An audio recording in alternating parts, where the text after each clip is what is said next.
ಈ ವರ್ಷ ಮಳೆ ಬೇರೆ ಕಮ್ಮಿ, ಹಾಗಾಗಿ ಮುಂದಿನ ದಿನಗಳಲ್ಲಿ ನೀರಿಗೆ ಹಾಹಾಕಾರ ಪಡುವಂತ ಪರಿಸ್ಥಿತಿ ನಿರ್ಮಾಣ ಆಗುತ್ತೆ ಅಂತ ಹೇಳಿ ಚರ್ಚೆಗಳು ವಿಶ್ಲೇಷಣೆಗಳ ಬೆನ್ನಲ್ಲೇ ನಮ್ಮ ಪಾಲಿನ ನೀರಿಗೆ ಮಹಾರಾಷ್ಟ್ರ ಕನ್ನ ಹಾಕ್ತಾ ಇದೆ. 4 TMC ನೀರನ್ನ ಕೊಂಡೊಯ್ಯೋದಕ್ಕೆ ಪ್ಲಾನ್ ಅನ್ನ ಮಹಾರಾಷ್ಟ್ರ ಸರ್ಕಾರ ಮಾಡಿದೆ. ಚಿಕ್ಕೋಡಿ ಭಾಗದ ಜನಕ್ಕೆ ಈ ಮುಖಾಂತರ ಮಹಾರಾಷ್ಟ್ರ ಮಹಾ ಮೋಸ ಮಾಡೋಕೆ ಹೊರಟಿದೆ. ಅಂದ್ರೆ ಕರ್ನಾಟಕಕ್ಕೆ ಮೋಸ ಮಾಡೋದಕ್ಕೆ ಮಹಾರಾಷ್ಟ್ರ ಹೊರಟಿದೆ. ಒಟ್ಟು 4 TMC ನೀರನ್ನ ಮಹಾರಾಷ್ಟ್ರಕ್ಕೆ ತಗೊಂಡು ಹೋಗೋದಕ್ಕೆ ಅಲ್ಲಿನ ಸರ್ಕಾರ ಪ್ಲಾನ್ ಅನ್ನ ಮಾಡ್ಕೊಂಡಿದೆ. ಪಾಲಿ ನೀರಿಗೆ ಮಹಾರಾಷ್ಟ್ರ ಕನ್ನ ಹಾಕೋದಕ್ಕೆ ಪ್ರಯತ್ನ ಪಡ್ತಾ ಇದೆ. ಅಂದ್ರೆ ಈ ನೀರಿನ ವ್ಯಾಜ್ಯ ಅಂತ ಬಂದಾಗ ಅಕ್ಕಪಕ್ಕದ ರಾಜ್ಯಗಳಲ್ಲಿ ಇರುತ್ತೆ, ಇಲ್ಲ ಅಂತಲ್ಲ. ಬಟ್ ನಮ್ಮ ಪಾಲಿನ 4 TMC ನೀರನ್ನ ಮಹಾರಾಷ್ಟ್ರ ತಗೊಂಡು ಹೋಗೋದಕ್ಕೆ ಪ್ರಯತ್ನ ಪಡ್ತಾ ಇದೆ. ಹಾಗಾಗಿ ಸಹಜವಾಗಿ ಇದಕ್ಕೆ ನಮ್ಮ ರಾಜ್ಯದ ಜನ, ಚಿಕ್ಕೋಡಿ ಭಾಗದ ಜನ ವ್ಯಾಪಕ ಆಕ್ರೋಶವನ್ನ ವ್ಯಕ್ತಪಡಿಸ್ತಾ ಇದ್ದಾರೆ. ಹಾಗಾದ್ರೆ ಮಹಾರಾಷ್ಟ್ರದ ಪ್ಲಾನ್ ಏನು, ಅದಕ್ಕೆ ಕರ್ನಾಟಕ ಜನ ಏನ್ ಹೇಳ್ತಾ ಇದ್ದಾರೆ, ಆ ಬಗ್ಗೆ ಒಂದು ವರದಿದೆ, ನೋಡೋಣ.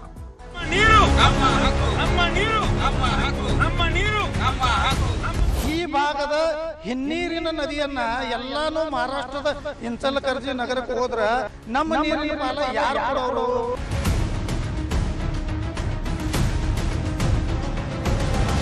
ಇದೇ ನೀರು ನೀವು ಮಹಾರಾಷ್ಟ್ರಕ್ಕೆ ನೀರು ನಮ್ಮ ಸರ್ಕಾರದವ್ರು ಕೊಟ್ರ ಅಂದ್ರೆ ನಮ್ಮ ಕುಡಿಯೋ ನೀರು ಸಮಸ್ಯೆ ಆಗುತ್ತೆ.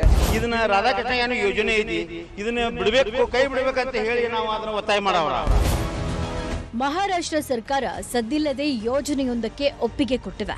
ಅದೇನಂದ್ರೆ ಚಿಕ್ಕೋಡಿ ಭಾಗದಿಂದ ಕೃಷ್ಣಾ ನದಿಯ 4 TMC ನೀರನ್ನ ಮಹಾರಾಷ್ಟ್ರ ಇಂಚಲಕರಂಜಿ ನಗರಕ್ಕೆ ತೆಗೆದುಕೊಂಡು ಹೋಗುವುದು. ಮಹಾರಾಷ್ಟ್ರ ಮುಖ್ಯಮಂತ್ರಿ देवेंद्र फडणवीस ಖುದ್ದು ಈ ಘೋಷಣೆ ಮಾಡಿದ್ದಾರೆ.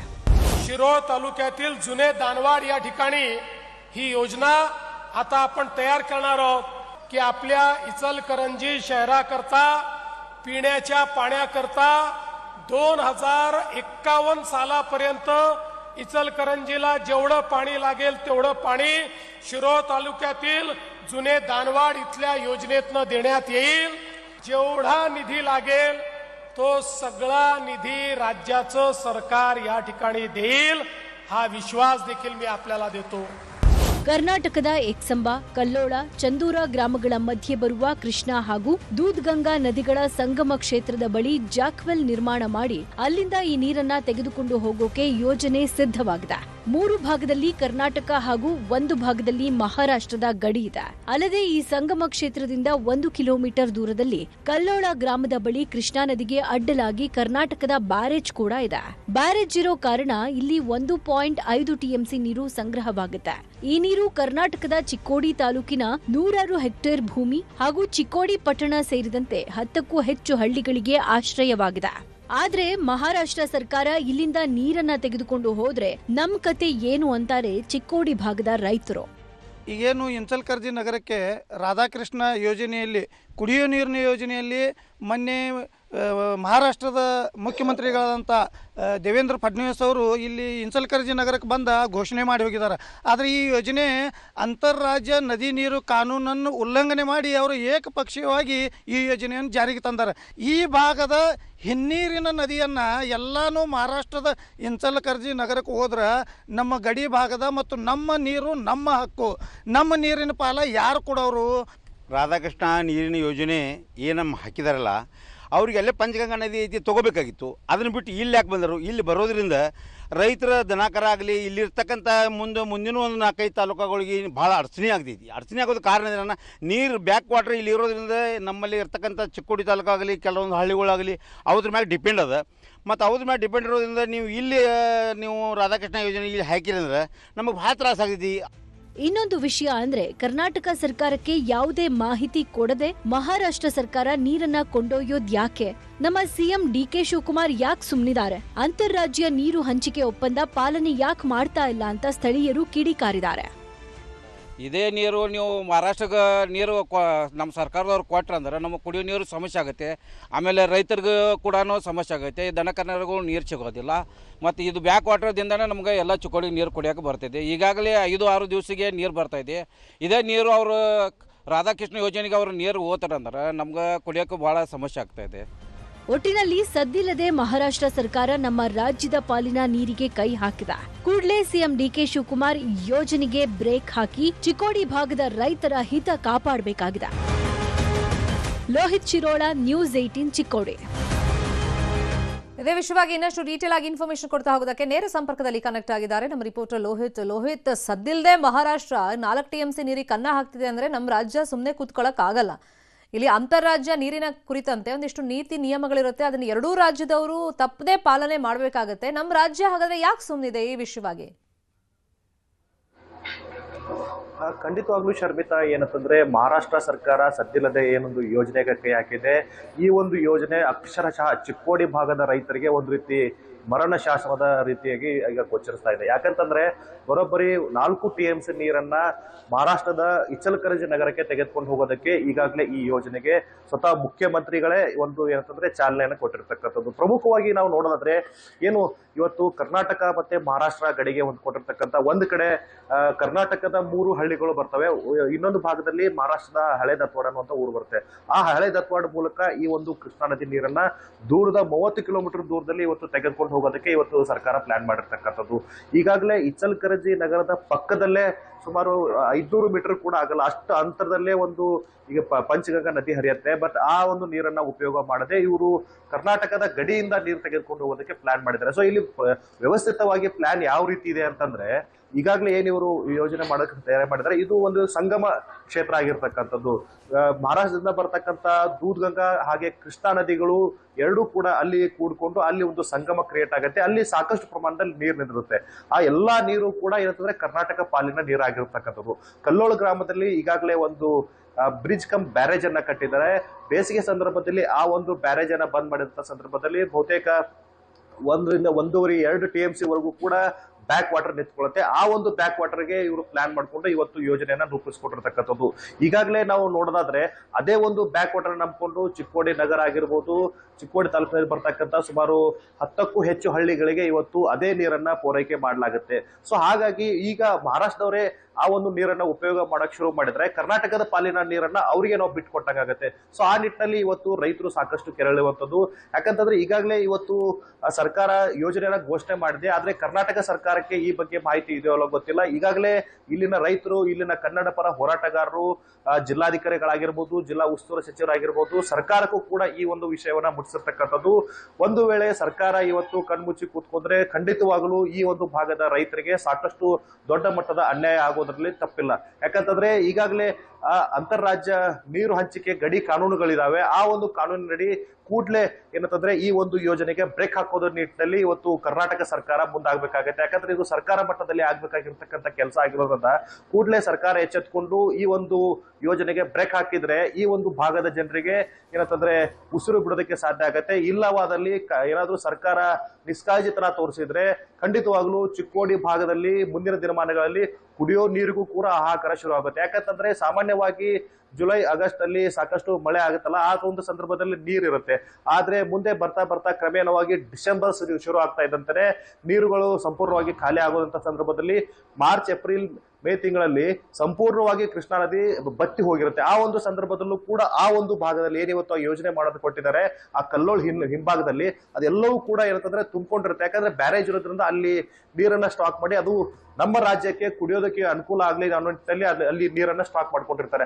ಆದ್ರೆ ಇವತ್ತು ಮಹಾರಾಷ್ಟ್ರ ಅದೇ ಒಂದು ನೀರಿಗೆ ಕಣ್ಣು ಹಾಕಿರೋದ್ರಿಂದ ನಮ್ಮ ರಾಜ್ಯದ ನೀರು ಅವರ ಪಾಲಾಗುವಂತದ್ದು ಈಗಾಗಲೇ ಇಲ್ಲಿನ ರೈತರಿಗೆ ಕಾಣ್ತಾ ಇರ್ತಕ್ಕಂಥದ್ದು. ಸೊ ಆ ನಿಟ್ಟಿನಲ್ಲಿ ಇವತ್ತು ಸರ್ಕಾರ ಮಧ್ಯ ಪ್ರವೇಶ ಮಾಡಿ ಮಹಾರಾಷ್ಟ್ರದ ಏನೊಂದು ಯೋಜನೆ ಇದೆ ಆ ಯೋಜನೆಗೆ ಬ್ರೇಕ್ ತರುವಂತ ನಿಟ್ಟಿನಲ್ಲಿ ಇವತ್ತು ಸರ್ಕಾರ ಮುಂದಾಗಬೇಕಾಗಿದೆ. ಶರ್ಮಿತಾ, ಈಗ ಜಾಕ್ವೆಲ್ ಎಲ್ಲ ಆಲ್ರೆಡಿ ಹಾಕಿದ್ದಾರೆ ಅಂತ ಮಾಹಿತಿ ಇದೆ. ಅಂದ್ರೆ ಆ ಕಾಮಗಾರಿ ಪ್ರಕ್ರಿಯೆ ಯಾವ ತರ ಸಾಗ್ತಾ ಇದೆ, ಮತ್ತೆ ಇಲ್ಲಿನ ಅಧಿಕಾರಿಗಳು ಇದ್ರ ಬಗ್ಗೆ ಏನು ಕ್ರಮ ಕೈಗೊಂಡಿಲ್ವಾ? ಶರ್ಮಿತಾ, ಇದುವರೆಗೂ ಕೂಡ ಕಾಮಗಾರಿ ಶುರು ಆಗಿಲ್ಲ, ಜಾಕ್ವೆಲ್ ಕೂಡ ಶುರು ಆಗಿಲ್ಲ. ಆದ್ರೆ ಈಗಾಗಲೇ ಸರ್ವೆ ಕಾರ್ಯ ಮುಗಿದಿದೆ. ಮುಖ್ಯಮಂತ್ರಿಗಳು ಘೋಷಣೆಯನ್ನ ಮಾಡಿದರೆ ನಾವು ಅಲ್ಲಿಂದನೇ ನೀರು ತಗೋತೀವಿ ಅನ್ನುವಂಥದ್ದು. ಯಾಕಂದ್ರೆ ಈಗಾಗಲೇ ಅಂದ್ರೆ ಒಂದ್ ರೀತಿ ಅವರು ಪ್ರಕ್ರಿಯೆಗೆ ಚಾಲನೆಯನ್ನ ಕೊಟ್ಟಿರ್ತಕ್ಕಂಥದ್ದು. ಈಗಾಗಲೇ ಟೆಂಡರ್ ಆಗಿದೆ, ಸರ್ವೆ ಕಾರ್ಯ ಕೂಡ ನಡೀತಾ ಇದೆ. ಸೊ ಆ ನಿಟ್ಟಿನಲ್ಲಿ ಇವತ್ತು ಅವರು ಹರಿಯಾಗಿ ಅಂದ್ರೆ ಸಾಕಷ್ಟು ಎಷ್ಟು ಸಾಧ್ಯವೋ ಅಷ್ಟು ಬೇಗ ಆ ಒಂದು ಕಾಮಗಾರಿಯನ್ನ ಮುಗಿಸ್ಬೇಕು, ಕಾಮಗಾರಿಗೆ ಚಾಲನೆಯನ್ನು ಕೂಡ ಕೊಡೋ ನಿಟ್ಟಿನಲ್ಲಿ ಇವತ್ತು ಮಹಾರಾಷ್ಟ್ರ ಮುಂದಾಗಿರ್ತಕ್ಕಂಥದ್ದು. ಸೊ ಆ ಹಿನ್ನೆಲೆಯಲ್ಲೇ ಇವತ್ತು ಚಿಕ್ಕೋಡಿ ಭಾಗದ ರೈತರಿಗೆ ಒಂದ್ ರೀತಿ ಆತಂಕ ಶುರುವಾಗಿರ್ತಕ್ಕಂಥದ್ದು. ಯಾಕಂತಂದ್ರೆ ಈಗಾಗಲೇ ಟೆಂಡರ್ ಆಗಿದೆ, ಮಹಾರಾಷ್ಟ್ರದ ಮುಖ್ಯಮಂತ್ರಿಗಳೇ ಈ ರೀತಿಯಾದಂತಹ ಒಂದು ಯೋಜನೆಯನ್ನ ಘೋಷಣೆ ಮಾಡಿದ ಬಳಿಕೂ ಕೂಡ ಯಾಕೆ ನಮ್ಮ ರಾಜ್ಯ ಸರ್ಕಾರ ಸುಮ್ಮನೆ ಕೂತಿದೆ, ನಮ್ಮ ರಾಜ್ಯ ಸರ್ಕಾರ ಯಾಕೆ ಅದರ ಬಗ್ಗೆ ಚಕಾರ ಎತ್ತಾ ಇಲ್ಲ ಅನ್ನುವಂತ ಚಿಂತನೆ ಈಗ ನಮ್ಮ ರಾಜ್ಯದ ರೈತರಿಗೆ ಕಾಡ್ತಾ ಇರ್ತಕ್ಕಂಥದ್ದು. ಪ್ರಮುಖವಾಗಿ ಯಾಕೆ ಇವು ಇಲ್ಲಿಗೆ ಬಂದು ನೀರು ತೆಗೆದುಕೊಂಡು ಹೋಗ್ಬೇಕು, ನೀವು ಅಲ್ಲೇ ಪಂಚಗಂಗಾ ನದಿ ಇದೆ ಅಲ್ಲಿಂದ ನೀವು ನೀರು ತೆಗೆದುಕೊಂಡು ಹೋದ್ರೆ ನಮ್ಗೆ ಯಾವುದೇ ರೀತಿ ಸಮಸ್ಯೆ ಇರಲ್ಲ. ಅಕಸ್ಮಾತ್ ಒಂದ್ ವೇಳೆ ನಮ್ಮ ರಾಜ್ಯ ಸರ್ಕಾರ ಆಯ್ತು ಅವರ ಮಹಾರಾಷ್ಟ್ರ ಗಡಿಯಲ್ಲಿ ಅವ್ರು ಮಾಡ್ಕೊಳ್ತಾ ಇದ್ದಾರೆ, ನಾವು ಬಿಟ್ಬಿಡೋಣ ಅಂತಂದ್ರೆ ನೀವು ಅಂತಾರಾಜ್ಯ ನೀರು ಹಂಚಿಕೆ ವಿಚಾರವಾಗಿ ನೀವು ಒಂದು ಕರಡನ್ನ ತಯಾರು ಮಾಡ್ಕೊಳ್ಳಿ, ಒಂದು ಕಂಡೀಷನ್ಸ್ ಸಹ ಹಾಕೊಳ್ಳಿ. ಯಾಕಂದ್ರೆ ಬೇಸಿಗೆ ಸಂದರ್ಭದಲ್ಲಿ ನಮಗೆ ಮಹಾರಾಷ್ಟ್ರದ ಕೊಯ್ನಾ ಜಲಾಶಯ ಆಗಿರ್ಬೋದು, ಕಾಳಮೋಡಿ ಜಲಾಶಯ ಆಗಿರ್ಬೋದು, ಇಲ್ಲಿಂದ 2 TMC ನೀರನ್ನ ಅವರು ಕುಡಿಯೋದಕ್ಕೆ ಬಿಡ್ತಾರೆ. ಸೊ ಆ ಒಂದು 2 TMC ನೀರು ನೀವೇ ಉಪಯೋಗ ಮಾಡೋ ಹಾಗಿದ್ರೆ ಅದು ಯೋಜನೆ ಬೇಡ. ಅಕಸ್ಮಾತ್ ನೀವು ಯೋಜನೆಗೆ ಚಾಲನೆ ನೀವು ಅವಕಾಶ ಕೊಡ್ತೀನಿ ಅನ್ನೋ ಹಾಗಿದ್ರೆ ಶಾಶ್ವತವಾಗಿ ಒಂದು ಒಡಂಬಡಿಕೆಯನ್ನ ಮಾಡ್ಕೋಬೇಕು. 4 TMC ನೀರನ್ನ ನಾವು ಮಹಾರಾಷ್ಟ್ರದ ಜಲಾಶಯಗಳನ್ನ ಬಿಡ್ತೀವಿ, ಬಳಿಕ ನಾವು ಯೋಜನೆಯನ್ನ ನಾವು ಶುರು ಮಾಡ್ಕೋತೀವಿ, ಅಲ್ಲಿವರೆಗೂ ನಾವು ಯೋಜನೆಯನ್ನ ಶುರು ಮಾಡ್ಕೊಳ್ಳಲ್ಲ. ಸೊ ಈ ರೀತಿ ಆದ್ರೆ ಯಾರಿಗೂ ಕೂಡ ಅನ್ಯಾಯ ಆಗಲ್ಲ, ನಮ್ಮ ನೀರು ನಮ್ಗೆ ಉಳ್ಕೋತೆ. ಬಂದಂತ ನೀರು ಬೇಕಾದ್ರೆ ಅವರು ಇಚಲಕರಂಜಿಗೆ ತೆಗೆದುಕೊಂಡು ಹೋಗ್ಬೋದು. ಅದು ಯಾವುದೇ ನೀವು ಒಡಂಬಡಿಕೆಯನ್ನ ಮಾಡ್ಕೊಳ್ಳಾರ್ದೆ, ಯಾವುದೇ ಕರಾರುಗಳನ್ನ ಮಾಡ್ಕೊಳ್ಳಾರ್ದೆ ನೀವು ಯೋಜನೆಗೆ ವಿರೋಧ ಮಾಡದೇ ಇದ್ರೆ ಸುಮ್ನೆ ಕೂತ್ಕೊಂಡ್ಬಿಟ್ರೆ ಖಂಡಿತವಾಗ್ಲೂ ಬರುವಂತ ದಿನಮಾನಗಳಲ್ಲಿ ನಮ್ಗೆ ಮೋಸ ಆಗುತ್ತೆ. ಇದರಿಂದ ನಾವು ಸಂಕಷ್ಟಕ್ಕೆ ಸಿಕ್ಕಾಕೋತೀವಿ ಅನ್ನುವಂಥದ್ದು ಮಾತನ್ನ ಇಲ್ಲಿನ ರೈತರು ಹೇಳ್ತಾ ಇರ್ತಕ್ಕಂಥದ್ದು. ಶರ್ಮಿತಾ, ಆಯಾ ಗ್ರಾಮ ನಗರ ಸ್ವಚ್ಛವಾಗಿರಬೇಕು, ಸುಂದರವಾಗಿರಬೇಕು ಅಂತೇಳಿ ಅನೇಕ ಕ್ರಮಗಳನ್ನ ಕೈಗೊಳ್ಳಲಾಗ್ತಾ ಇದೆ. ಒಂದಿಷ್ಟು ಹಣವನ್ನೂ ಕೂಡ ಅದಕ್ಕೋಸ್ಕರ ವ್ಯಯಿಸಲಾಗ್ತಾ ಇದೆ. ಆದ್ರೆ ಇದರಲ್ಲೇ ಅಕ್ರಮ ನಡೆಸಿದ್ದಾರೆ ಅಧಿಕಾರಿಗಳು ಅನ್ನೋ ಗಂಭೀರ ಆರೋಪ ಕೇಳಿಬಂದಿದೆ. 20 ಲಕ್ಷದ ಮಷಿನ್ಗೆ 80 ಲಕ್ಷ ಖರ್ಚಾಗಿದೆ ಅಂತ ತೋರಿಸಿದಾರಂತೆ. ಉಳಿದಂತ ಹಣ ಹಾಗಾದ್ರೆ ಅವ್ರು ಜೇಬಿಗಿಳಿಸ್ಕೊಂಡ್ರ? ಹರಿಹರ ನಗರಸಭೆ ಅಧಿಕಾರಿಗಳಿಂದ ವಂಚನೆಯಾಗಿದೆ ಅನ್ನೋ ಆರೋಪ ಕೇಳಿಬಂದಿದೆ. ಕಸದ ಮೆಷಿನ್ ಖರೀದಿಯಲ್ಲಿ ಹಾಗಾದ್ರೆ ಅಧಿಕಾರಿಗಳು ದುಡ್ಡನ್ನ ಹೊಡೆದ್ರ? ಹರಿಹರ ನಗರ ಸ್ವಚ್ಛವಾಗಿರಬೇಕು ಅನ್ನೋ ಉದ್ದೇಶದಿಂದಲೇ ಕಸ ವಿಂಗಡಣೆ ಮಾಡುವಂತ ಮಷಿನ್ ಖರೀದಿಗೆ ಮುಂದಾದ್ರು. ಅಲ್ಲಿ 20 ಲಕ್ಷದ ಪರಿಕರಗಳನ್ನ ಮಷಿನ್ಗಳನ್ನ ಖರೀದಿ ಮಾಡಿ ಅದಕ್ಕೆ 80 ಲಕ್ಷ ಬಿಲ್ ಹಾಗಾದ್ರೆ ಹಾಕಿದ್ರ? ಇಲ್ಲಿ ಯಾರು ಅಧಿಕಾರಿಗಳು ಶಾಮೀಲಾಗಿದ್ದಾರೆ, ಯಾರ್ಯಾರು ಎಷ್ಟೆಷ್ಟು ಪರ್ಸೆಂಟೇಜ್ ತಗೊಂಡಿದ್ದಾರೆ, ಈ ಬಗ್ಗೆ ಸಾರ್ವಜನಿಕ ವಲಯದಲ್ಲಿ ಆರೋಪ ಜೊತೆಗೆ ಆಕ್ರೋಶ ವ್ಯಕ್ತವಾಗಿದೆ. ಹಾಗಾದ್ರೆ ಇದೇನಿದು ಕಸ ವಿಂಗಡಣೆ ಮಷಿನ್ ನಲ್ಲಿ ಅಕ್ರಮ ನಡೆದಿರೋದು? ಆ ಬಗ್ಗೆ ಒಂದು ವರದಿ ಇದೆ, ನೋಡೋಣ.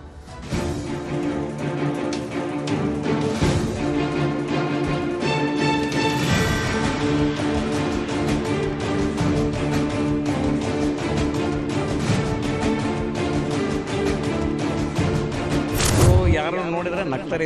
ಮದುವೆ ಗುಂಡಾನೆ ಜಾಣ ಅನ್ನೋ ರೀತಿಯಲ್ಲಿ ಇಲ್ಲಿ ನಮ್ಮ ಹರಿಹರ ನಗರಸಭೆಯಲ್ಲಿ ಹಳ್ಳಿಗಳೇ ಆಗಲಿ ನಗರಗಳೇ ಆಗಲಿ ಎಲ್ಲ ಕಡೆ ಸ್ವಚ್ಛತೆ ಕಾಪಾಡಬೇಕು. ಇದು ಆಯಾ ವ್ಯಾಪ್ತಿಯ ಅಧಿಕಾರಿಗಳ ಹಾಗೂ ಜನಪ್ರತಿನಿಧಿಗಳ ಕರ್ತವ್ಯ.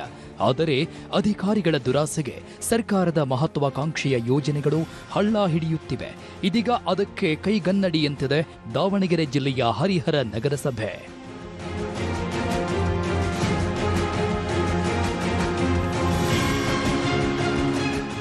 ಹರಿಹರ ನಗರಸಭೆಯಿಂದ 2023-24ನೇ ಸಾಲಿನಲ್ಲಿ ಸ್ವಚ್ಛ ಭಾರತ್ ಮಿಷನ್ ಅಡಿ 80 ಲಕ್ಷ ರೂಪಾಯಿ ಖರ್ಚು ಮಾಡಿ ಸ್ಕ್ರೀನಿಂಗ್ ಮಷಿನ್ ಖರೀದಿ ಮಾಡಲಾಗಿದೆ. ಇದನ್ನ ಹರಿಹರ ಬೈಪಾಸ್ ಹತ್ತಿರವಿರೋ ಘನತ್ಯಾಜ್ಯ ವಿಲೇವಾರಿ ಘಟಕದಲ್ಲಿ ಇನ್ಸ್ಟಾಲ್ ಮಾಡಲಾಗಿದೆ. ಆದರೆ ಹಸಿ ಹಾಗೂ ಒಣಕಸ ವಿಂಗಡಣೆ ಮಾಡೋ ಈ ಮಷಿನ್ ಬೆಲೆ 80 ಲಕ್ಷ ಅಲ್ಲ, ಕೇವಲ 15-20 ಲಕ್ಷ ಅಷ್ಟೇ. ಮಷಿನ್ ಖರೀದಿಯಲ್ಲಿ ಉಳಿದ ಹಣವನ್ನ ಅಧಿಕಾರಿಗಳು ನುಂಗಿದ್ದಾರೆ ಎಂದು ಆರೋಪ ಮಾಡಲಾಗಿದೆ. ಇದು ಯಾರು ನೋಡಿದ್ರೆ ನಗ್ತಾರೆ. ಇದು ಹೆಂಗಿದೆ ಅಂದರೆ ಹುಡುಗಾಟ ಆಡ್ದಂಗೆ ಆಡ್ತಾರೆ. ಯಾವುದೋ ಒಂದು ಯೂನಿಟ್ ತೊಗೊಂಬಂದು ಗುಜರಿ ಒಳಗೆ ಯಾವುದೋ ಒಂದು 2-3 ಲೇಬರ್ ತೊಗೊಂಬಂದು ವೆಲ್ಡಿಂಗ್ ಶಾಪ್ ತೊಗೊಂಡು ಇಲ್ಲೇ ಯೂನಿಟ್ ರೆಡಿ ಮಾಡೋದು. ಇದು ಯಾವುದೋ ದೊಡ್ಡ ಕಂಪ್ನಿಯಿಂದ ಬಂದಿರೋದು ಮಿಷಿನ್ ಅಲ್ಲ ಇದು. ಅಲ್ರಿ ಅಮೌಂಟು ಎಷ್ಟಿದೆ ರೀ? 84 ಲಕ್ಷ ಚಿಲ್ಲರ. ಅದು ಅಷ್ಟು ಒಂದೇ ಸಲ ಬಿಲ್ ಮಾಡಿದ್ರೆ ಜನಕ್ಕೆ ಅನುಮಾನ ಆಕೈತೆ ಅಂತೇಳಿ 15 ದಿವಸದಾಗ ಇನ್ನೊಂದು ಬಿಲ್ ಹರಿತಾರೆ. ಕಸ ಎಷ್ಟು ತೆಗೆದ್ರು ಏನ್ರಿ, ಎಷ್ಟು ಕಸ ತೆಗೆದ್ರು, ಎಷ್ಟು ಇದಕ್ಕೆ ಮಾರಿದ್ರು ಯಾರೋ ರೈತರಿಗೆ, ಎಷ್ಟು ಹಣ ಸಂದಾಯ ಆಗಿದೆ ಯಾರು ನಗರಸಭೆಗೆ, ಅದೆಲ್ಲ ವಿವರ ಕೊಡಬೇಕು ಅವರು. ನಮಗೇನೈತಿ ಸಮಗ್ರ ತನಿಖೆ ಆಗಬೇಕು. ಸರ್ಕಾರದ ಬಗ್ಸದ ದುಡ್ಡು ಒಳ್ಳೆ ವಾಪಸ್ ಸರ್ಕಾರಕ್ಕೆ ಹಾಕಿ. ಹರಿಹರ ನಗರಸಭೆ ವತಿಯಿಂದ ನಮ್ಮ ಕಸ ವಿಲೇವಾರಿ ಘಟಕ ಅಂತ ಒಂದು ಘಟಕ ಮಾಡ್ಕೊಂಡಾರೆ. ಆ ಘಟಕದಲ್ಲಿ ಮಿಷಿನ್ ತಂದಿದ್ದಾರೆ. ಆ ಮಿಷಿನ್ ಅಂದರೆ ಹಸಿ ಕಸ ಮತ್ತು ಒಣ ಕಸ ಬೇರ್ಪಡಿಸೋ ಒಂದು ಮಿಷಿನ್ ಇದೆ. ಮಿಷಿನ್ನು ಯಾವಾಗ ಓಪನ್ ಆಗತ್ತೆ, ಯಾವಾಗ ರನ್ನಿಂಗ್ ಇರ್ತೈತಿ ಏನು ಗೊತ್ತಿಲ್ಲ. ಅದು ನೋಡಿದ್ರೆ ಅಲ್ಲಿ ಸ್ಥಳಕ್ಕೆ ನಾವು ಹೋಗಿ ಖುದ್ದು ಪರಿಶೀಲನೆ ಮಾಡಿದಾಗ ಧೂಳು ಪರೆಗಟ್ಟಿ ಜಂಗು ಹಿಡಿದು ತುಕ್ಕಿಡೋ ಪರಿಸ್ಥಿತಿ ನಿರ್ಮಾಣವಾಗೈತಿ. ಆಮೇಲೆ ಅಧಿಕಾರಿಗಳು ಸಹ ಅಲ್ಲಿ ನಾವು ಕೆಲಸ ಮಾಡ್ತೇವೆ ಅನ್ನೋದಕ್ಕೆ ಯಾವುದೋ ಒಂದು 4-5 ಕಾಂಪೋಸ್ಟ್ ಗೊಬ್ಬರ ಚೀಲ ತುಂಬಿ ಇಟ್ಟು ಜನಗಳಿಗೆ ನಾವು ಮಾಡ್ತಿದ್ದೀವಿ ಅಂತ ಹೇಳ್ತಿದ್ದಾರೆ. ಪ್ರತಿ ತಿಂಗಳು ನೋಡಿದ್ರೆ ಅಲ್ಲಿ ನಿರ್ವಹಣಾ ವೆಚ್ಚ ಅಂತ ಹೇಳಿ ಪ್ರತಿ ತಿಂಗಳು ಸಂಬಳ ಕೊಡ್ತಾ ಇದ್ದಾರೆ. ಆಮೇಲೆ ಪ್ರತಿ ತಿಂಗಳು ಅಲ್ಲಿ ಕೆಲಸ ಮಾಡೋರಿಗೆ ಪೇಮೆಂಟ್ ಮೇಂಟೆನೆನ್ಸ್ ಖರ್ಚು ಮಾಡ್ತಿದ್ದಾರೆ. ಕೆಲಸ ಮಾತ್ರ ಆಗ್ತಾಯಿಲ್ಲ. ಮೇಲ್ನೋಟಕ್ಕೆ ಮಾತ್ರ ಮಿಷಿನ್ ಹಾಕಿದ್ದಾರೆ. ಸರ್ಕಾರಕ್ಕೆ ತೋರಿಸೋದು ಮಾತ್ರ ಇವರು ದಾಖಲೆಯಲ್ಲಿ ಮಾತ್ರ ಲೆಕ್ಕ ತೋರಿಸ್ತಾರೆ. ಆದರೆ ಫಿಸಿಕಲ್ಲಾಗಿ ಯಾವುದೇ ರೀತಿ ಹರಿಹರ ನಗರಸಭೆ ಅಭಿವೃದ್ಧಿ ಆಗ್ತಾಯಿಲ್ಲ, ಕೇವಲ ನಷ್ಟದಲ್ಲೇ ಆಗ್ತೈತಿ. ಆಡಳಿತ ಅಧಿಕಾರಿಗಳದಾರ, ಅವರು ಬಂದು ಸ್ಥಳ ಪರಿಶೀಲನೆ ಮಾಡಿ ಇದಕ್ಕೆ ಚುರುಕು ಕೊಡುವಂಥ ಕೆಲಸ ಆಗಬೇಕು. ಇಲ್ಲ ಅಂದರೆ ಪ್ರತಿ ವರ್ಷ ಕೂಡ ಕೇವಲ ದಾಖಲೆಯಲ್ಲಿ ಮಾತ್ರ ಇವರು ಹಣ ಖರ್ಚು ಮಾಡಿ ಹರಿಹರ ನಗರಸಭೆನ ಒಂದು ಪಾಳುಬಾವಿ ಥರ ಮೇಲ್ನೋಟಕ್ಕೆ ದೂಗ್ತಾ ಇದ್ದಾರೆ. ಈ ರೀತಿ ಆಗಬಾರ್ದು. ಕಸ ವಿಂಗಡಣೆ ಖರೀದಿ ಅಕ್ರಮದಲ್ಲಿ ಭಾಗಿಯಾದ ಈ ಎಲ್ಲ ಅಧಿಕಾರಿಗಳು ಈಗಾಗಲೇ ಬೇರೆ ಕಡೆ ವರ್ಗಾವಣೆಯಾಗಿದ್ದಾರೆ. ಲೂಟಿಯಾಗಿರುವ ಹಣದ ಬಗ್ಗೆ ನಗರಾಭಿವೃದ್ಧಿ ಸಚಿವ ಯತೀಂದ್ರ ಸಿದ್ದರಾಮಯ್ಯ ಗಂಭೀರವಾಗಿ ಪರಿಗಣಿಸಬೇಕು. ದೋಚಿದ ಹಣ ವಾಪಸ್ ಸರ್ಕಾರದ ಬೊಕ್ಕಸಕ್ಕೆ ಸೇರುವಂತಾಗಬೇಕು. ಸಂಜಯ್, ನ್ಯೂಸ್ 18 ದಾವಣಗೆರೆ. ಇದೇ ವಿಷಯವಾಗಿ ಇನ್ನಷ್ಟು ಡೀಟೇಲ್ ಆಗಿ ಇನ್ಫಾರ್ಮೇಶನ್ ಕೊಡ್ತಾ ಹೋಗೋದಕ್ಕೆ ನೇರ ಸಂಪರ್ಕದಲ್ಲಿ ಕನೆಕ್ಟ್ ಆಗಿದ್ದಾರೆ ನಮ್ಮ ರಿಪೋರ್ಟರ್ ಸಂಜಯ್. ಇಲ್ಲಿ ಲಕ್ಷ ದುಡ್ಡನ್ನ ಅಧಿಕಾರಿಗಳು ಹೊಡೆದಿದ್ದಾರೆ ಅಂತ ಹೇಳಿ ಗಂಭೀರ ಆರೋಪ ಕೇಳಿಬಂದಿದೆ ಕಸದ ಮಿಷನ್ ಹೆಸರಲ್ಲಿ. ಈಗ ಅಧಿಕಾರಿಗಳು ಟ್ರಾನ್ಸ್ಫರ್ ಆಗಿನೂ ಹೋಗಿದ್ದಾರೆ, ಹಾಗಾಗಿ ಇವ್ರ ಮೇಲೆ ಕ್ರಮ ಆಗಬೇಕು ಅಂತ ಆಗ್ರಹ ಏನೋ ವ್ಯಕ್ತವಾಗ್ತಿದೆ. ಅಂತ ಪ್ರಕ್ರಿಯೆಗಳು ನಡಿಬೇಕಲ್ಲ ಕಾನೂನು ರೀತಿಯಲ್ಲಿ, ದೂರು ಕೊಡೋದಿರ್ಬೋದು, ವಿಚಾರಣೆ, ಆ ಪ್ರಕ್ರಿಯೆಗಳು ನಡೀತಾ ಇದೆಯಾ ಇಲ್ವಾ? ಏನು ಕೇಂದ್ರ ಸರ್ಕಾರ ಆಗಿರ್ಬೋದು, ರಾಜ್ಯ ಸರ್ಕಾರ ಆಗಿರ್ಬೋದು, ನಗರ ಹಾಗೂ ಗ್ರಾಮಗಳ ಸ್ವಚ್ಛತೆಗೆ ಸಾಕಷ್ಟು ಹಣವನ್ನ ವ್ಯಯ ಮಾಡುತ್ತೆ. ಅದೇ ರೀತಿ ಹರಿಹರ ನಗರಸಭೆ ಕೂಡ ಒಂದು ಏನು ಸ್ವಚ್ಛ ಭಾರತ್ ಮಿಷನ್ ಅಡಿಯಲ್ಲಿ ಒಂದು ಕಸ ವಿಂಗಡಣೆ ಸ್ಕ್ರೀನಿಂಗ್ ಮಿಷನ್ ಅನ್ನ ಪಡ್ಕೊಳ್ಳಿಕ್ಕೆ ಒಂದು ಹಣವನ್ನು ಕೂಡ ಮಂಜೂರು ಮಾಡಿದೆ. ಆದ್ರೆ ಇವರು ಹರಿಹರ ನಗರಸಭೆ ಅಧಿಕಾರಿಗಳು ಅಂದ್ರೆ ಈ ಹಿಂದೆ ಇದ್ದಂತಹ ಬಸವರಾಜ ಐರಣಿ ಅಂತ ಹೇಳಿ ಅವರು ಏನು ಅಧಿಕಾರಿಗಳು ಇದ್ರು. ಆ ಸಂದರ್ಭದಲ್ಲಿ 2021-22ನೇ ಸಾಲಿನಲ್ಲಿ ಒಂದು ಕಸ ವಿಂಗಡಣೆಯನ್ನ ಹಸಿ ಕಸ ಮತ್ತು ಒಣ ಕಸ ಬೇರ್ಪಡಿಸುವಂತಹ ಒಂದು ಮಿಷಿನ್ ಅನ್ನ ತಗೊಂಡ್ಬಂದಿದ್ದಾರೆ. ಅದಲ್ಲದೆ ಕೂಡ ಇದನ್ನ ಒಂದು ಬೆಳಗಾವಿ ಒಂದು ಮೂಲದ ಕಂಪನಿ ಅಂತ ಹೇಳಿ ಅದರಲ್ಲಿ ಒಂದು ಮೆನ್ಷನ್ ಮಾಡಿರುವಂತದ್ದು. ಆದ್ರೆ ಆ ಕಂಪನಿ ಬೆಳಗಾವಿಯಲ್ಲಿ ಇಲ್ಲೇ ಇಲ್ಲ. ಹಾಗಾಗಿ ಇವರು ಎಲ್ಲೋ ಒಂದು ಕಡಿಮೆ ಅಮೌಂಟ್ಗೆ ಎಲ್ಲೋ ಗುಜರಿಯಲ್ಲಿ ಈ ತರ ಒಂದು ಮಿಷಿನ್ ತಂದು ಫಿಟ್ ಮಾಡಿದರೆ ಇದರಿಂದ ಒಂದು 84 ಲಕ್ಷ ಹಣವನ್ನ ಲೂಟಿ ಮಾಡಿದ್ದಾರೆ ಅಧಿಕಾರಿಗಳು ಅಂತ ಈಗ ಸದ್ಯ ಆರೋಪ ಕೇಳಿ ಬಂದಿರುವಂತದ್ದು. ಈಗಾಗಲೇ ಹರಿಹರ ಏನು ನಗರಸಭೆಯಲ್ಲಿ ಈಗ ಅಧಿಕಾರಿ ಇರತಕ್ಕಂಥವ್ರು ಕೂಡ ಹೇಳುವಂತದ್ದು ಅದೇ, ಅಂದ್ರೆ ನಾವು ಅದನ್ನ ಕಾರ್ಯನಿರ್ವಹಣೆ ಮಾಡ್ತಾ ಇದ್ದೀವಿ, ಆದ್ರೆ ಈಗ ಒಂದ್ 2-3 ದಿನಗಳಿಂದ ಬಂದ್ ಆಗಿದೆ ಅಂತ ಹೇಳಿ ಒಂದು ಮಾಹಿತಿಯನ್ನ ಕೊಡ್ತಾರೆ. ಆದ್ರೆ ಇದು ಕೂಡ ಸುಮಾರು ಈಗ 4-5 ವರ್ಷಗಳಿಂದ ಬಂದ್ ಆಗಿರುವಂತದ್ದು. ಯಾಕಂದ್ರೆ ಈಗಾಗಲೇ ನಾವು ನೋಡಿದಂತ ಸಂದರ್ಭದಲ್ಲಿ ಎಲ್ಲವೂ ಕೂಡ ಧೂಳು ಹಿಡಿದು ತುಕ್ಕಿಡಿಯುವ ಹಂತಕ್ಕೆ ಬಂದು ತಲುಪಿದೆ. ನಾವು ಕಾಂಪೋಸ್ಟ್ ಗೊಬ್ಬರ ಮಾಡಿ ಕೊಡ್ತೀವಿ ಅಂತ ಹೇಳ್ತಿದ್ದಾರೆ, ಆದ್ರೆ ಅಲ್ಲಿ ನೋಡಿದ್ರೆ ಯಾವುದೇ ರೀತಿಯ ತಯಾರಾಗ್ತಾ ಇಲ್ಲ. ಯಾಕಂದ್ರೆ ಒಂದಿಷ್ಟು ಕಸವನ್ನ ಸಂಗ್ರಹಣೆ ಮಾಡಿದರೆ ಹೊರತು ಬಿಟ್ಟು ಬೇರೆ ಏನು ಕೆಲಸ ಮಾತ್ರ ಆಗ್ತಾ ಇಲ್ಲ. ಯಾಕಂದ್ರೆ ಅಲ್ಲಿ ಕಾಂಪೋಸ್ಟ್ ಗೊಬ್ಬರವನ್ನ ತಯಾರು ಮಾಡಿ ರೈತರಿಗೆ ವಿತರಣೆ ಮಾಡ್ಬೇಕಿತ್ತು, ಅದು ಕೂಡ ಲೆಕ್ಕ ಇಲ್ಲ. ಅದಲ್ಲೇ ಕೂಡ ಅಲ್ಲಿ ಹೊಸ ವೇ ಬ್ರಿಡ್ಜ್ ಅನ್ನು ಕೂಡ ಹಾಕಿದ್ದಾರೆ. ಯಾವ ಕಸಗಳನ್ನ ಏರ್ಕೊಂಡ್ ಬಂದಂತದ್ದು ಇರ್ಬೋದು ಅಥವಾ ಗೊಬ್ಬರವನ್ನು ತಯಾರು ಮಾಡಿ ಮಾರಾಟ ಮಾಡುವಂತದ್ದು ಇರ್ಬೋದು, ವೇ ಬ್ರಿಡ್ಜ್ ಕೂಡ ತುಕ್ಕಿಡಿಯೋ ಅಂತ ತಲುಪಿದೆ. ಆದ್ರೆ ಇದು ಯಾವುದನ್ನು ಕೂಡ ಅಧಿಕಾರಿಗಳು ತಲೆ ಕೆಡಿಸ್ಕೊಂತಿಲ್ಲ. ಆದ್ರೆ ಈಗಾಗಲೇ ಏನು ಅವರ ಒಂದು ಜೇಬಿಗೆ ಹಣವು ಮಾತ್ರ ಸೇರಿರುವಂತದ್ದು. ಈ ಸರ್ಕಾರದಿಂದ ಇಷ್ಟೊಂದು ಹಣವನ್ನ ವ್ಯಯ ಮಾಡಿ ಇಷ್ಟೊಂದೆಲ್ಲ ಖರ್ಚು ಮಾಡಿ ನಗರ ಸ್ವಚ್ಛತೆಗೆ ಮಿಷನ್ ಗಳನ್ನ ಅಳವಡಿಕೆ ಮಾಡಿದ್ರು ಕೂಡ ಆದ್ರೆ ಅಧಿಕಾರಿಗಳು ಅದನ್ನು ಕಾರ್ಯನಿರ್ವಹಿಸ್ತಿಲ್ಲ. ಆದ್ರೆ ಅದರ ಹಣವನ್ನು ಮಾತ್ರ ಪಡಿತಾರೆ. ಯಾಕಂದ್ರೆ ಈಗಾಗಲೇ ಅದ್ರದ್ದು ಏನು ಕೆಲಸಗಾರ ಸಿಬ್ಬಂದಿಗಳಿರ್ಬೋದು, ಅದ್ರೂ ಕೂಡ ವೇತನ ತಿಂಗಳ ಹೋಗ್ತಾ ಇದೆ. ಅದಲ್ಲದೆ ಏನು ಆ ಮಿಷನ್ ಏನ್ ಮೇಂಟೆನೆನ್ಸ್ ಮಾಡ್ತೀವಿ ಅಂತ ಹೇಳಿ ಅದ್ರದ್ದು ಕೂಡ ಹಣವನ್ನ ಪಡಿತಾ ಇದ್ದಾರೆ ಅಂತ ಹೇಳಿ ಈಗ ಆರೋಪ ಕೇಳಿ ಬಂದಿರುವಂತದ್ದು. ಈಗ ಅಲ್ಲಿ ನಗರಸಭೆಯಲ್ಲಿ ಯಾರೇ ಈಗ ಏನು ಆಡಳಿತ ಇಲ್ಲದೆ ಇರೋದ್ರಿಂದ ಅಲ್ಲಿ ಅಧ್ಯಕ್ಷರಾಗಿರ್ಬೋದು, ಸದಸ್ಯರಾಗಿರ್ಬೋದು ಯಾರು ಇಲ್ಲ. ಈಗ ಅಧಿಕಾರಿಗಳು ಆಡಿದ ಆಟ ಅನ್ನೋ ರೀತಿ ಆಗಿರುವಂತದ್ದು. ಈಗ ಅದಕ್ಕೆ ಏನು ಆಡಳಿತಾತ್ಮಕ ಅಧಿಕಾರಿಯಾಗಿ ಜಿಲ್ಲಾಧಿಕಾರಿಗಳಿದ್ದಾರೆ, ಅವ್ರ ಕೆಳಗಡೆ ಏನು ನಗರಸಭೆ ಆಯುಕ್ತರಿದ್ದಾರೆ, ಇವ್ರು ಯಾರು ಕೂಡ ಅದ್ರ ಬಗ್ಗೆ ಗಮನ ಹರಿಸಿಲ್ಲ ಅಂತ ಹೇಳಿ ಒಂದಿಷ್ಟು ಆರೋಪಗಳು ಕೇಳಿ ಬರ್ತಾ ಇದೆ. ಹೀಗಾಗಿ ಆದಷ್ಟು ಬೇಗ ಆ ಏನು ಯಂತ್ರ ಏನಿದೆ ಅದರಿಂದ ಒಂದು ಕಾಂಪೋಸ್ಟ್ ಗೊಬ್ಬರವನ್ನ ತಯಾರು ಮಾಡಿ ರೈತರಿಗೆ ಅನುಕೂಲ ಆಗುವಂತೆ ಗೊಬ್ಬರವನ್ನ ವಿತರಣೆ ಮಾಡಬೇಕು. ಅದಲ್ಲದೆ ಕೂಡ ಏನು ನಗರ ಸ್ವಚ್ಛತೆ ಮಾಡ್ತೀವಿ ಅಂತ ಹೇಳ್ತಿದಾರೆ, ಅದರಿಂದ ಕಸವನ್ನ ಹಸಿ ಕಸ ಬೇರ್ಪಡಿಸಬೇಕು, ಒಣ ಕಸವನ್ನ ಅಂತ ಹೇಳಿ ಈಗ ಗ್ರಾಮಸ್ಥರು ಆಗಿರ್ಬೋದು, ಏನು ಹರಿಹರ ನಗರ ಹೊರವಲಯದಲ್ಲಿ ಇರೋದ್ರಿಂದ ಅಲ್ಲಿ ಗ್ರಾಮಸ್ಥರು ಕೂಡ ಸಾಕಷ್ಟು ಆಕ್ರೋಶ ವ್ಯಕ್ತಪಡಿಸಿದ್ದಾರೆ. ಯಾಕಂದ್ರೆ ಅಲ್ಲಿ ಕಸವನ್ನು ಕೂಡ ಎಲ್ಲ ಶೇಖರಣೆ ಮಾಡಿದ್ರಿಂದ ಅದು ಕೂಡ ಸ್ಮೆಲ್ ಕೂಡ ಈ ಕಡೆ ರಸ್ತೆ ಬದಿಗೆ ಹರಡುತ್ತೆ. ಹಾಗಾಗಿ ಅದನ್ನ ಏನಾದ್ರೂ ಮಾಡಿ ಶುಚಿ ಮಾಡಿ ಅದನ್ನ ಏನು ಬೇರ್ಪಡಿಸಿ ಕಸವನ್ನ ಗೊಬ್ಬರವನ್ನಾಗಿ ಮಾಡಿ ಮಾರಾಟ ಮಾಡಿದ್ರೆ ಸರ್ಕಾರಕ್ಕೂ ಆದಾಯ ಬರುತ್ತೆ. ಹಾಗಾಗಿ ಅಧಿಕಾರಿಗಳು ಏನು ಈಗ ಹಣವನ್ನ ಹೊಡೆದಿದ್ದಾರೆ, ಆ ಹಣವನ್ನ ಸರ್ಕಾರದ ಬೊಕ್ಕಸಕ್ಕೆ ವಾಪಸ್ ಪಡ್ಕೊಳ್ಬೇಕು ಅಂತ ಹೇಳಿ ಈಗ ಸದ್ಯ ಯತೀಂದ್ರ ಸಿದ್ದರಾಮಯ್ಯ ಅವರಿಗೆ ಒಂದು ಸ್ಥಳೀಯರು ಆಗ್ರಹ ಮಾಡ್ತಿರುವಂತದ್ದು. ಶರ್ಮಿತಾ ಶೆಟ್ಟಿ, ಫಾಲೋ ಮಾಡೋಣ ಸುದ್ದಿನ. Thank you Sanjay.